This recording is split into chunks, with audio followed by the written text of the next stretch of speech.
So good afternoon everybody, myself Acharya Vishvendra, and today I shall be discussing the topic of force. So let's start with things in proper perspectives. The first thing is force is represented by vector F, and the first point regarding force is it is a vector quantity. That means it has magnitude, direction and added by vector laws. Next important point about force is that it is measured by Newton's second law of motion. Third is its dimension is m1 l1 t minus 2. Fourth point is its SI unit is Newton or kg meter second minus 2. Fifth point is its CGS unit is Dian or gram centimeter second minus 2. Sixth point is 1 Newton is equals to 10 is to power 5 Dian. Seventh is we can categorize force as average force and instantaneous force. Average force is change in momentum per unit time in vector form, and instantaneous force is differentiation of momentum with respect to time. And another thing is that if we draw graph between momentum and time, then if we draw at a certain point a tangent to the graph and it makes an angle theta with the t-axis, then force can be found as dp by dt, which is the slope of the momentum time graph and which is equal to the tan theta. And here theta is with the t-axis and anti-clockwise.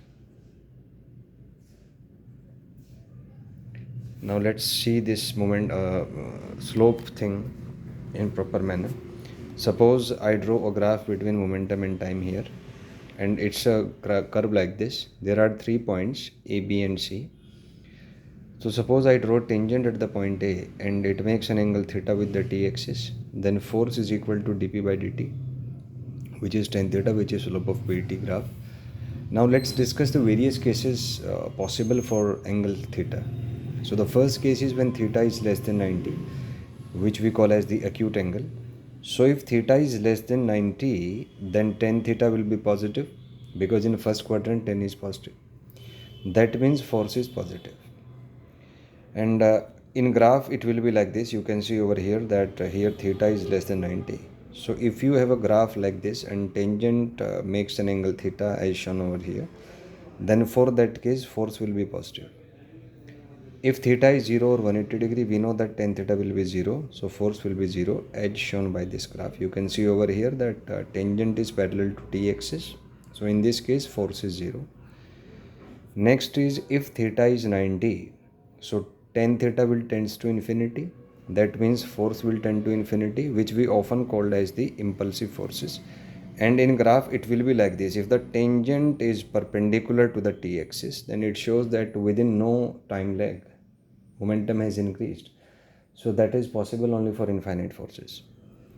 Last is if theta is greater than 90, then tan theta will be negative. So that means force will be negative as shown by the graph over here.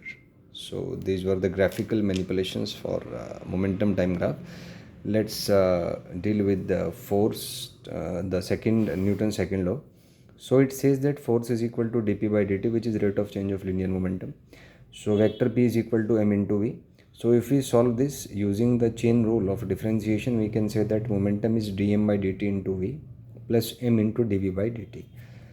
If mass is constant, so dm by dt is equal to 0, and we have f is equal to m dv by dt or is equal to m into a, which we have studied in the earlier classes. So force is equal to ma is a special case of f is equal to dp by dt. Originally Newton's second law of motion is f is equal to dp by dt, and a special case of that for constant mass, which is generally taken as constant. So in that case we have f is equal to ma. But f is equal to ma will fail in case of variable mass system like that of a rocket or any other variable mass system. So in that case Newton's second law will be dp by dt. Now let's analyze this. Here f is force, m is mass, a is acceleration, and in terms of magnitude we can write f is equal to ma. So we can see that force is proportional to m, so graph will be a straight line. And if we look for the angle theta, we can say that tan theta is f by m, which is equal to a. So if we have 3 different cases of fm graph, suppose there are 3 graphs and they make angle theta 1, theta 2, theta 3. So from the graph we can see that theta 3 is greater than theta 2, which is greater than theta 1. So that means tan theta 3 will be greater than tan theta 2 will be greater than tan theta 1. So that means acceleration corresponding to the third graph will be greater than that of second graph, which will be further greater than the first graph. So if we are being given these graphs, we can easily say that the graph with the maximum angle corresponds to the maximum acceleration. Next is, if we analyze the relation between force and acceleration, we can say that force is proportional to A. So the graph is a straight line over here. And if we calculate tan theta, so tan theta will be F by A, which will be equal to M. So if we draw the graph between F and A, again that will be a straight line.